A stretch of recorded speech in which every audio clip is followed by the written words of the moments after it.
I'm just going to give a couple remarks, especially for the new people that are here this year, just give you a little overview of the Peace Through Strength Award. So to start, a great president once said, if we desire to secure peace, one of the most powerful instruments of our rising prosperity, I can't even talk tonight. I feel like I've been here a week and it's only been a day. Let me start over.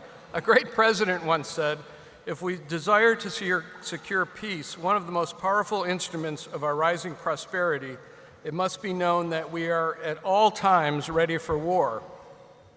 That is the essence of peace through strength. I know what you're thinking. Those were certainly words that sound like they could have been said by Ronald Reagan, our 40th president. But in fact, those are the words of our first president, George Washington. And those were given in his annual message to Congress in December of 1793. So what was true 226 years ago remains true today. The opportunity for peace and prosperity is greatest when America invests in and demonstrates our strength. Ronald Reagan rooted his presidency in that belief. And today the world is safer and a freer place because of it, although clearly the work is not done. That is why the Reagan Foundation made it our mission to ensure this proven, tested philosophy serves as a guide to American leaders. And that's regardless of political affiliation. As you saw today, we had many affiliations come together and really seem to accomplish things here at the Reagan Library. But this is important for today and generations to come. The Peace Through Strength Award honors those who share Ronald Reagan's vision and advances our nation's security, and whose service has enhanced America's leadership in the world. This award has been presented to our nation's most accomplished leaders and distinguished statesmen and women.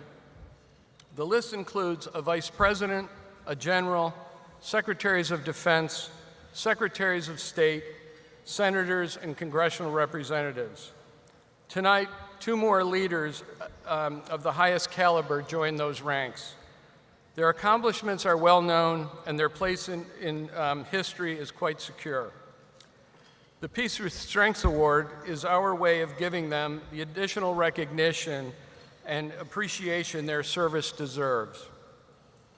Reagan Forum veterans will know that the award itself features a bronze eagle, as you can see here, perched on a granite base. The eagle, a favorite of President Reagan, captures the strength and courage America has shown throughout our history. In the eagle's talon is an actual piece of the fallen Berlin Wall. You heard Ben mention that earlier, that several of us were over there 30 years ago helping tear down the wall and went back a couple weeks ago for the 30th anniversary. But it's a reminder of America's role in bringing freedom to the oppressed, a mission that continues to this day. So now, to present our first award, please welcome back to the stage my fellow Reagan trustee, Ben Sutton.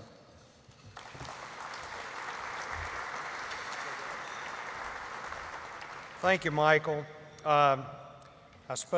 Met for the first time tonight, our first award recipient, and I'm so excited to be presenting to him because he talks like me. He has demonstrated a great commitment to peace throughout his career, and his name is practically synonymous with nuclear risk reduction. Through 2.5 decades in the United States Senate and 8 years at the helm of the Armed Services Committee, Senator Sam Nunn from Georgia championed the cause of men and women in uniform who defend our freedom. He also made it his life's mission to lead efforts that would deter aggression and prevent destabilizing and devastating attacks from nuclear weapons. The Nunn-Lugar Cooperative Threat Reduction Program in particular ensured that excess weapons in the former Soviet Union did not end up in the wrong hands. With all of those accomplishments, after departing the Senate in 1997, Senator Nunn could have enjoyed a quiet life, but though he left Congress, he didn't leave his work behind. He founded the Nuclear Threat Initiative, which he still co-chairs today. Knowing, as President Reagan did, that we must take an active role in passing on our values to the next generation, He also serves as a distinguished professor at the school that bears his name, the Sam Nunn School of International Affairs at Georgia Tech. Today, it is indisputable that our world is safer and our nation more secure because of the gentleman from Georgia. He has secured a legacy that will endure for generations to come, and for that, we celebrate him tonight with the Peace Through Strength Award. Ladies and gentlemen, would you please join me as we welcome this pillar of public service, the Honorable Senator Sam Nunn.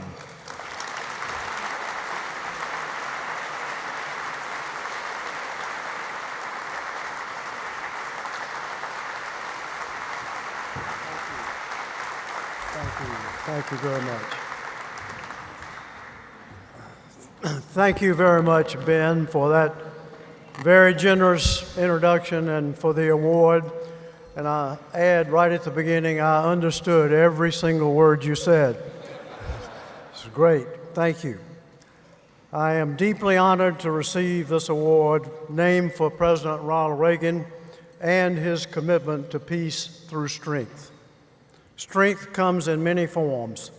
President Reagan helped our nation and the world see the kind of strength that is built through commitment to duty, to honor, to integrity, to the support of our armed forces, and to our nation's security. Jim Mattis, who will be introduced in a moment, embodies these essential qualities. Jim is a thinker, a doer, a strategist, a scholar, and one of the finest leaders we've ever had wear a uniform in service of our nation. So, Jim, I applaud your accomplishments, your integrity, your years of service to our country, and it's a great honor to be recognized with you tonight, a double honor.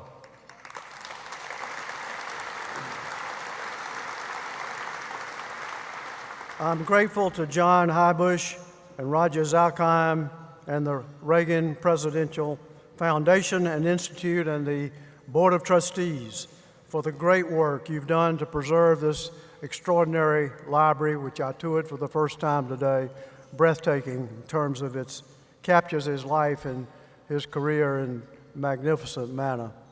So it's great for you to preserve that legacy. And also, I'd heard about this forum, but I see it firsthand, and it has become obviously the most outstanding defense forum in the country. I am particularly pleased that my wife, Colleen, could join me tonight. When we met during the Cuban Missile Crisis many years ago, Colleen was serving our nation with skill and dedication, working, as I told Leon Panetta tonight, for the CIA. So I was very lucky to find a spy who loved me. Not quite in the James Bond sense, but almost.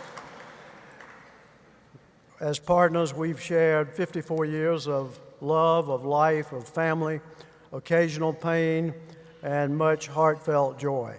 So I've been blessed. There's an old saying that a man can be a fool and not know it, but not if he's married. So thank you, Colleen, for your many years of love, advice, and candor.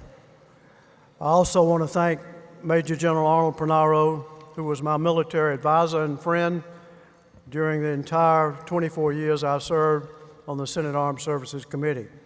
And Arnold was also the superb staff director for the committee while I was chairman, as many of you know, and Arnold is here with his partner and his right arm, Jan. So Arnold and Jan, thank you for being here, and thank you for your friendship. It was a thrill to watch the ribbon cutting on the F-117 here. I know that Arnold shares my excitement over Lockheed's decision to restore the F-117 Nighthawk stealth fighter for permanent display here at the library. Those familiar with the F-117 and its crucial combat role at the outset of the Gulf War may remember that it was a highly classified black program, one that by Washington standards actually remained secret for a very long time. I remember very well my first trip to California to see this aircraft. Arnold and I were escorted by Colonel Paul Kaminsky, the Air Force program manager, and his deputy, Major Joe Ralston, to see this amazing aircraft. We were taking what seemed to be quite an elaborate route, which took quite a while, and which I assume was part of the standard cloak and dagger protocol to protect the location of the stealth aircraft, at least from members of Congress. After going in what I took to be several diversionary circles, we made a very puzzling stop at McDonald's.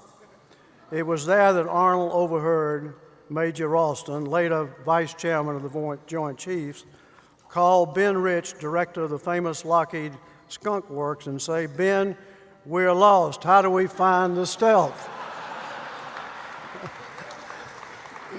The good news, it was not just the U.S. Air Force that couldn't find the stealth, it was also our enemies.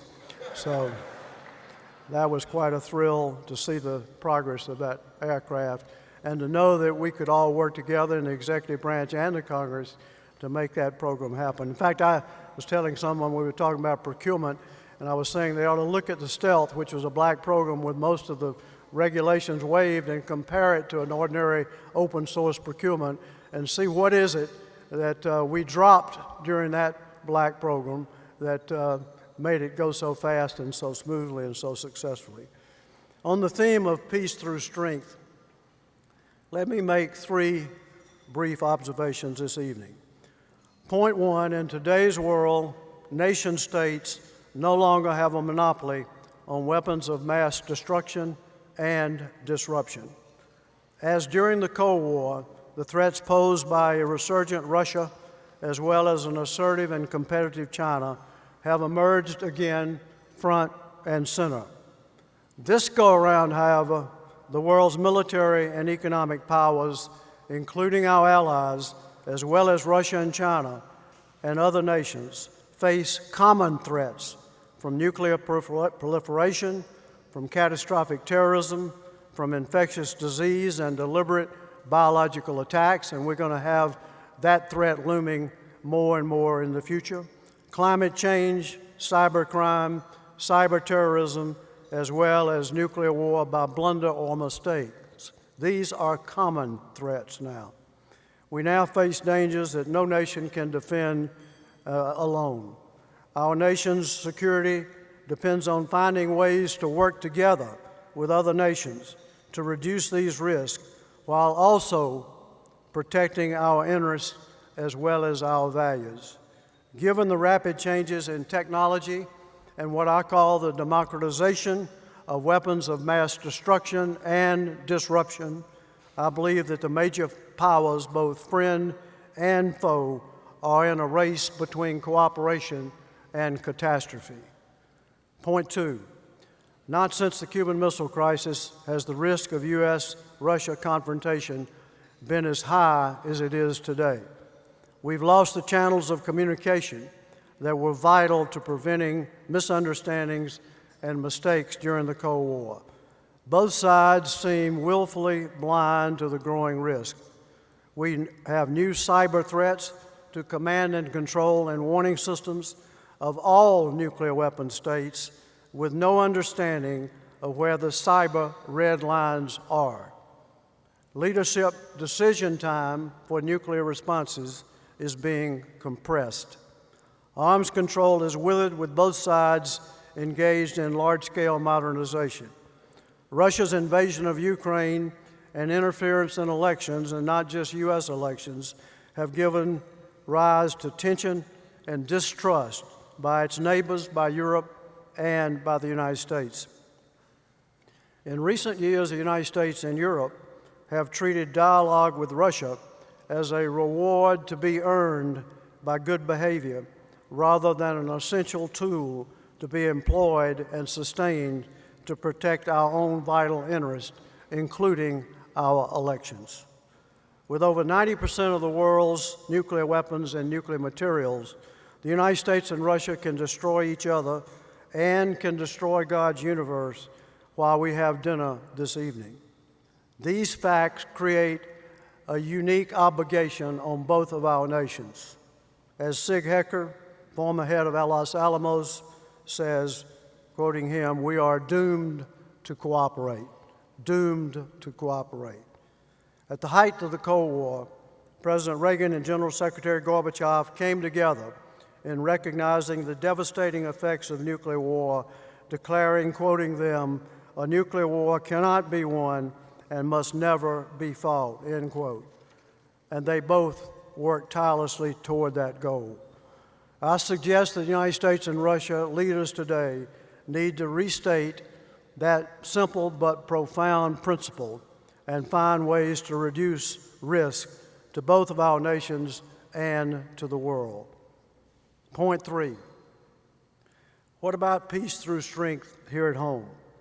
James Madison suggested more than 200 years ago that a democracy requires more trustworthy human qualities and virtues from our citizens than any other form of governance. Engaged citizen patriots have a crucial role to play in our society. Today, a number of revolutionary changes and challenges are occurring simultaneously. Technology, as all of us know, is far outpacing policy.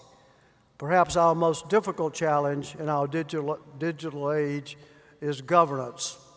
We must understand and resist the forces that are pulling us apart, including unedited social media platforms full of alarming information, but short on accuracy, short on truth, and short on judgment.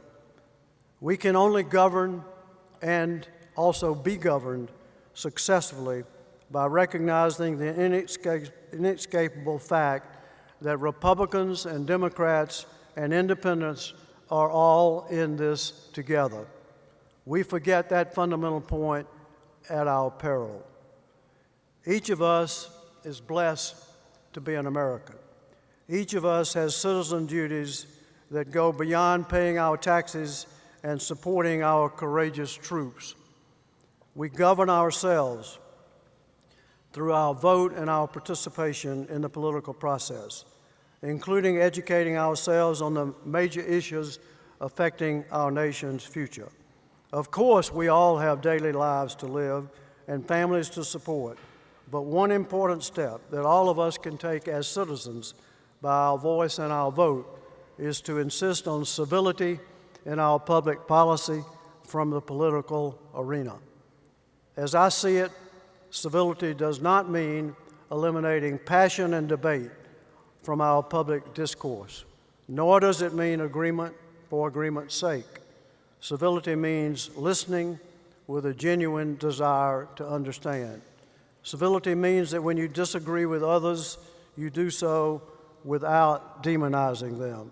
It means respecting others as patriots and participants in a shared search for policy answers and approaches that are practical, effective, and meet our moral standards. Citizen patriotism, like military service, requires both courage as well as commitment. How do we strengthen the character and commitment required for military service, for public service, and for effective citizen leadership? How do we renew these values and pass them on to our children and to our grandchildren? I think President Reagan gave the best answer to this question when he said, and I quote him, "The character that takes command in moments of crucial choices has already been determined. It has been determined by 1,000 other choices made earlier in seemingly unimportant moments. It has been determined by all those little choices of years past, by all those times when the voice of conscience was at war with the voice of temptation. It has been determined by all the day-to-day decisions made when life seemed easy and crisis seemed far away. The decisions that piece by piece, bit by bit, developed habits of laziness or of discipline, habits of self-indulgence or of self-sacrifice, habits of dishonor and shame or habits of duty, honor, and integrity. End quote. Little choices and habits, self-sacrifice, discipline, duty, honor, and integrity. President Ronald Reagan appealed to the best instincts of our people. I will forever cherish this award in his name. Thank you very much.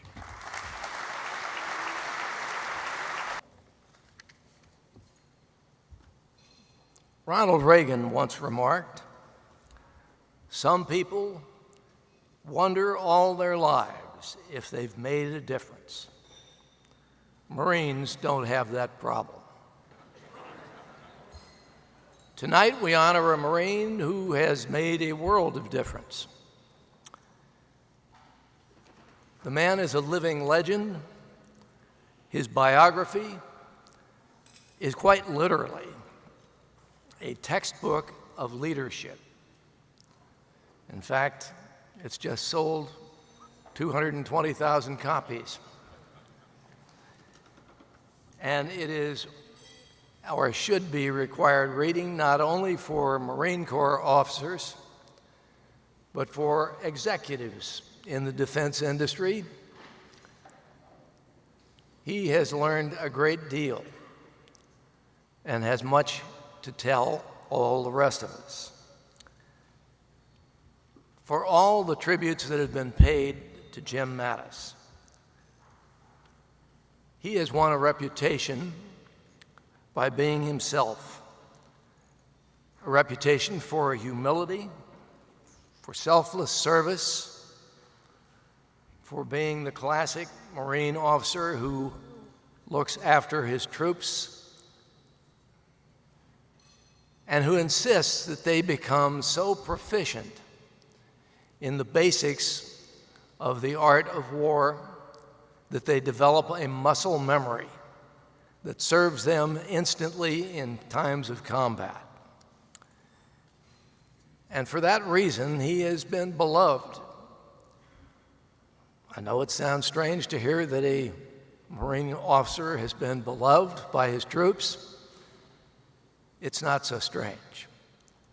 That's what happens when the best are those who lead them. This is a general who came to the responsibility of leading troops at a young age as an infantry platoon commander,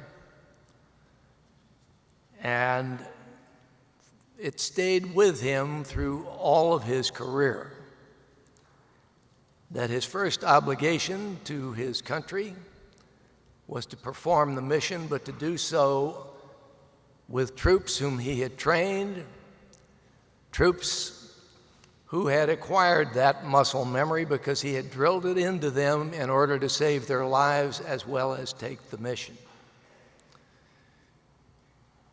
This is a man who has won the admiration of not only his fellow officers, but of those who know him for the scholarship that they have experienced at his hands, for the humility that he exhibits in his personal actions.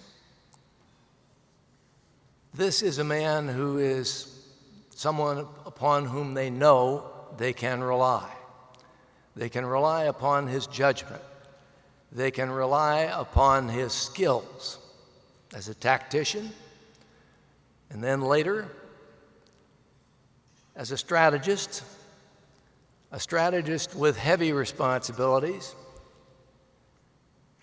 But it started long, long ago when he was a youngster, an infantry platoon commander.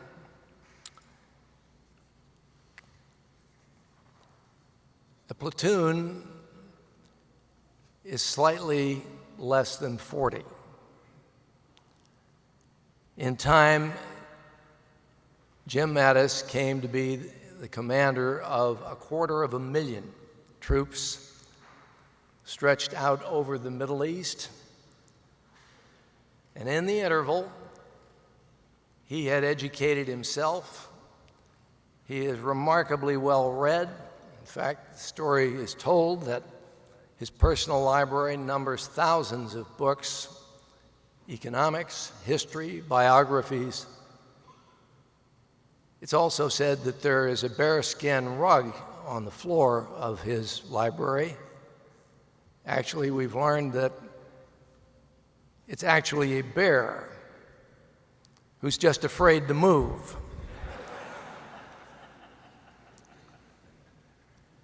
But this man is extraordinary in so many ways. One of the things that peace through strength is supposed to mean is that if we are wise enough to achieve the kind of preeminence, the kind of evident, irrefutable superiority in military capability, that it may very well prove to be a preventive of going to war. Because there are hegemons who would love to be in charge, but they're not fools. And if it is clear to them that they will fight and lose badly, they can be dissuaded. Certainly the converse is true, which is that weakness invites attack. General Mattis has been not only a scholar and someone with superb judgment at all levels, but he is also someone whom the troops quite clearly did feel had their best interest at heart. And that is why they followed him, because they trusted not just his judgment, but because they trusted the man, his character, his concern for them. So perhaps it's best said by a message that Jim Mattis has sent to himself every day of command through his long, illustrious career in the United States Marine Corps.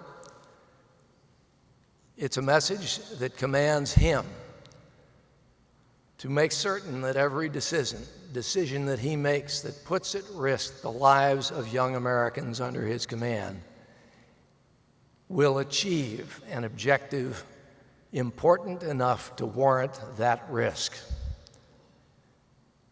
If you're a parent or a loved one of a Marine who is going into combat, it has to be comforting when you get a letter from your loved Marine that tells you that he is in good hands, that he's trusted. Jim Mattis has long ago earned that from countless thousands, literally hundreds of thousands.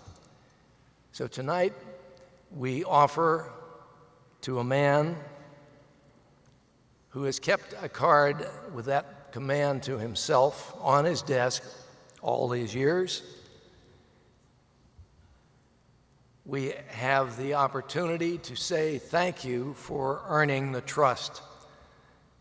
Thank you for insisting that our young loved ones go into combat as well armed, not just with weapons, but with training and with the understanding that freedom isn't free. It comes at a high cost, because it makes a difference, an enormous difference. And he has made that difference. He has earned their trust. He has earned our trust. And God knows he has earned the gratitude of a nation that he has served as an incomparable example and a leader almost without peer. So it's our opportunity tonight to try to thank him. And if Ronald Reagan were here, he would, I think, say, no one has ever better professed by his life the values that are inherent in the message, peace through strength. So ladies and gentlemen, please join me in the effort that we now have to express our gratitude for this extraordinary man, General Jim Mattis.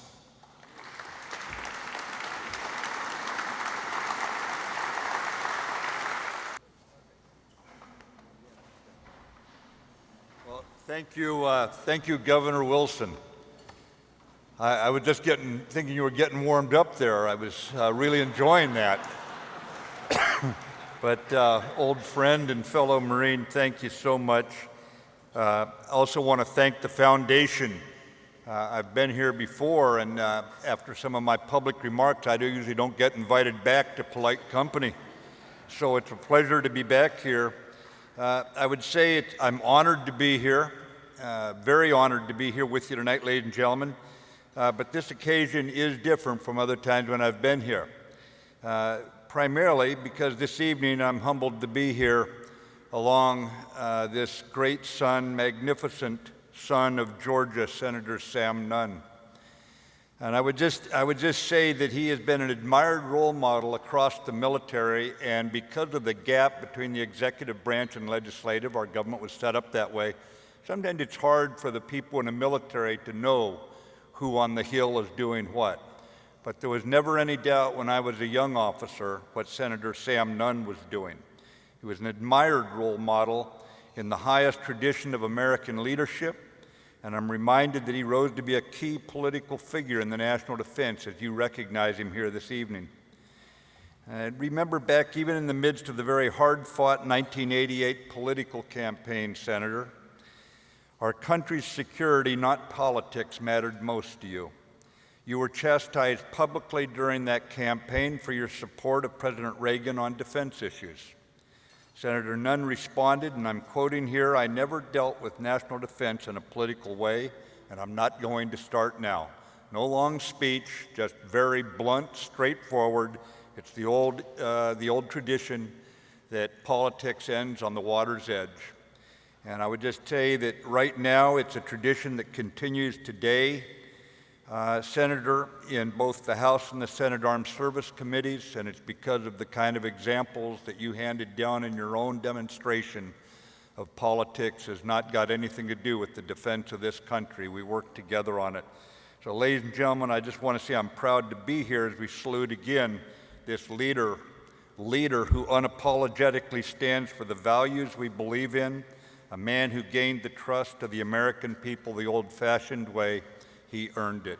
So thank you very much, Senator Nunn.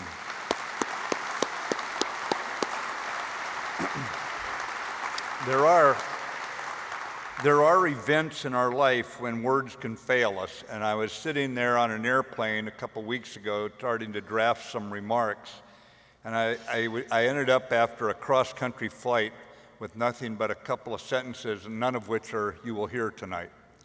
I say that because there are times when what is best connecting us is the hardest thing to put into words. But I've got to try to convey my great respect for you and for our country on an occasion like this, because tonight we gather at a time when we are re-examining such fundamental questions that I thought, and many of us I think thought, we assumed had been settled. Do we truly value our alliances and understand that they give us a unique advantage over countries like Russia and China that cannot match us? Or do we succumb to the isolationist gene in our national DNA and try to go it alone, reducing our ability to keep the peace? Will we continue to benefit from a global trading system that has lifted 1 billion people out of poverty in the last 50 years and brought unprecedented prosperity in our own country? Or will we dismantle that system and instead build moats and walls around America? Are we truly a global power that will support democracy when it's in trouble, as President Reagan did with such skill? Or will we look the other way as Putin, Erdogan, Kim, and Xi act in opposition to our values? The fact that these questions are even being debated suggests that we are losing our balance, our perspective, and our self-confidence in who we are and what we believe. And as we struggle, authoritarian states are brimming with self-confidence. Early in his presidency, Ronald Reagan said that he'd like to go down in history as the president who made Americans believe in themselves again. And when we think about President Reagan, we are reminded of the extent to which we are all defined by our leaders. We were FDR's nation that beat the Great Depression and then won the war against fascism. We were JFK's nation that vowed to put a man on the moon within 10 years, and we did it. We were Dr. Martin Luther King's nation that faced our birth defect of our founding and committed to restore constitutional rights to African Americans too long denied. And we were Ronald Reagan's nation, which got our economy back on track, resolutely realigned our relations with Russia from a position of strength, and helped Americans believe in themselves again. President Reagan knew that people yearned for freedom. When he stood at the Brandenburg Gate in 1987 and spoke those fateful words, he knew that no one ever got shot in the back trying to get into East Germany. His views and values produced policies which resulted in that wall coming down and the entire Soviet Union coming apart, the people of Eastern Europe taking heart from an America that practiced what it stood for. And President Reagan saw that our values are long-standing and precious to the world, quoting from President George Washington's first inaugural address, which, Michael, you also quoted from this evening. And it was George Washington who warned that the preservation of the Republican model of government is entrusted to the American people. Now, you may not think of yourself or our democracy as an experiment, but look around. All over the world, millions and millions of people live under tyranny. While their leaders claim they're the wave of the future, their captive people look to us for hope.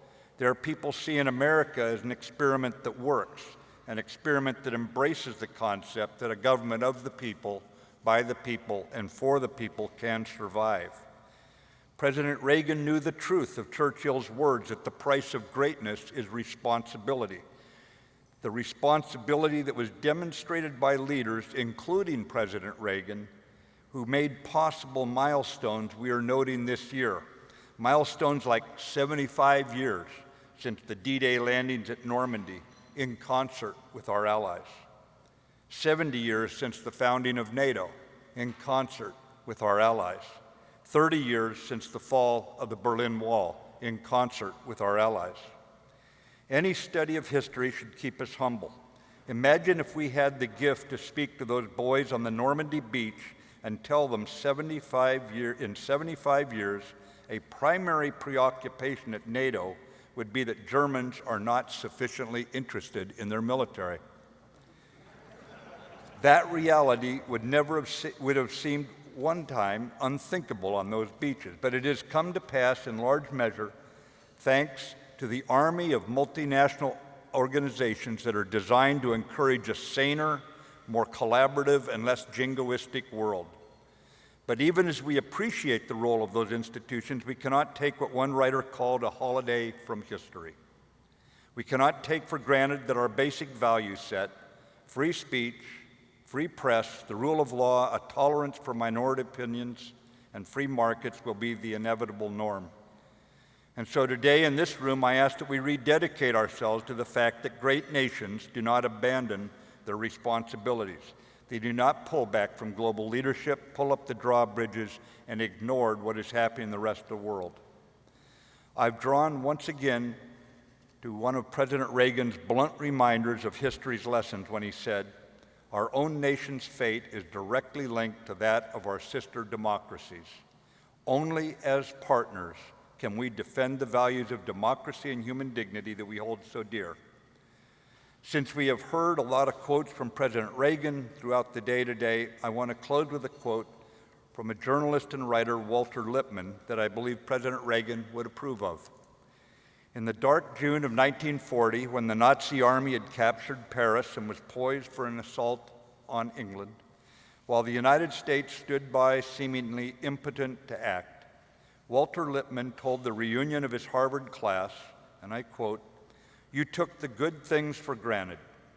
Now you must earn them again. For every right that you cherish, you have a duty you must fulfill. For every hope that you entertain, you have a task you must perform. For every good that you wish to preserve, you will have to sacrifice your comfort and your ease. There is nothing for nothing any longer." Well, ladies and gentlemen, we're going to have to face the common threats that Senator Nunn just enumerated to us so clearly. We are going to have to face them. We cannot put our heads in the sand. But our experiment is worth it.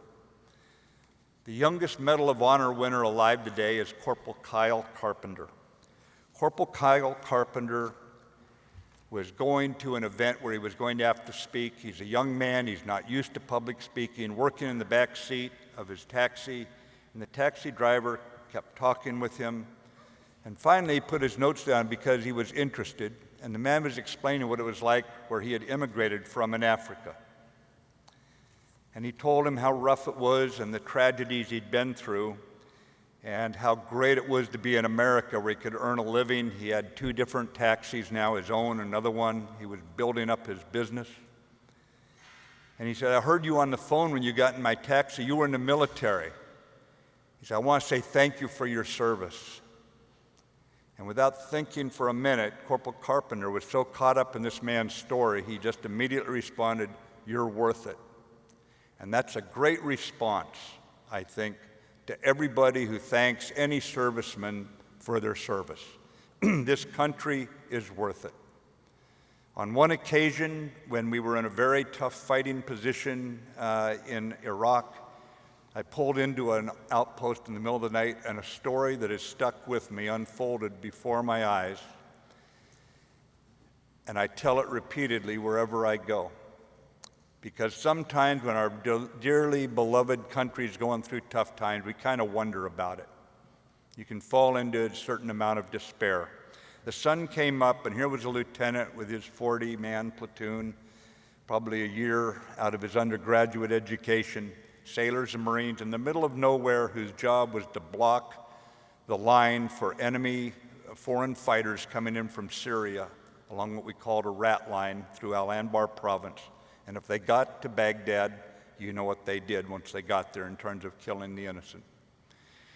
And when the sun came up, we'd gotten in late at night, so we just pulled inside his perimeter and camped there. He came over to see me, the young lieutenant did, and tell me where he was fighting, where he was losing people, what was going on. They had to stop this. It had to be stopped, or there was no way we were going to have peace in Baghdad. And he said, "By the way, we caught a guy trying to put a IED, a mine, on the road you drove in on last night." I said, "Really? That's rather personal." And he said, "Yeah, he speaks very good English. He's lived in England and Switzerland, and he's an engineer. You want to talk to him?" I said, "Sure, bring him over." And they brought him over, and he was handcuffed, and there was a young Marine marching him over to me, and he sat down on the ground with me. And we're sitting there talking. I said, "What are you doing this for? You're Sunni, we're the Marines, we're the only friends you've got around here. What are you trying to kill us for?" He said, "Oh, you Jews, you Americans, you're here to steal the oil." And he went on for a little bit. I said, "Okay, knock it off. You're an educated man. I don't have time for this. Just, shut up, and we'll get rid of you here, get you back in jail." And he said, "May I sit here for a minute?" And I said, "Sure." And it hadn't been a good night for him. He out there digging his hole. He's got his artillery rounds and his car battery and all. And he looks up, and he's got 5 guys with automatic rifles pointed at him, and he knows that his retirement plan is now in jeopardy. And he said, "Well, I just don't like having foreign troops in my country." Well, I can respect that. I wouldn't want foreign troops standing right here tonight. So we talked for a while. He told me about what he was doing and everything, and I asked him about his family, and his wife and 2 daughters lived about 10 kilometers away down on the Euphrates River. They'd been forced out of Baghdad by the internecine fighting. And so we were talking a little more and about ran out of things to talk about. And so I said, well, you've got to get going here. And the Marine stepped forward to take him away. He said, can I ask you a question, General? I said, sure. He said, I guess I'm going to jail. I said, oh yeah, you're going to be in Abu Ghraib wearing an orange jumpsuit for a good long time for this little stunt. You're lucky you're not dead. And he said, do you think, General, do you think if I'm a model prisoner, that when I get out of Abu Ghraib, my family and I can immigrate to America? Now think about that. The power of America's persuasion, the power of its example, this great big experiment of ours could reach all the way over to the western Euphrates River Valley. Let us never lose confidence in our experiment. Let us never lose confidence in ourselves and our country. This award that you present to me this evening was earned in my circumstances, you can understand, by the blood, sweat, and tears of our troops and the sacrifices on the altar of freedom by our Gold Star families. And I would just say that let us remind ourselves now of the lessons of history as we carry out our generation's responsibility to the succeeding generations, a responsibility for keeping the experiment intact. Let us make common cause with our fellow Americans and our allies, preserving what President George Washington warned us we would need to defend. So God bless our troops tonight who are at sea, in the air, and fighting in the field, and thank you for the award you give me that celebrates every one of our troops' sacrifice. Thank you very much, ladies and gentlemen.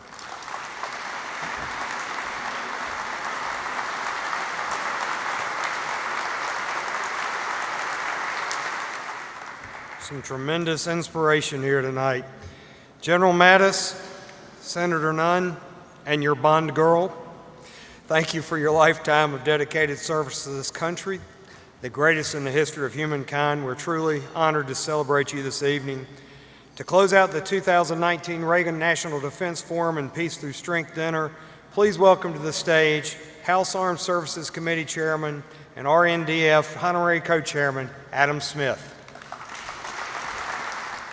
Well, thank you. It's great to be here. All of that is completely impossible to follow, and I will not even try. I mean, you have a tremendous history of what it means to be an American and what it means to defend this country and the people who do it, and I cannot possibly do better than that. It's a great honor to be here with our honorees, Senator Sam Nunn and Secretary Jim Mattis, 2 great Americans. We're pleased to be able to honor you, and thank you very much for your tremendous service to our country.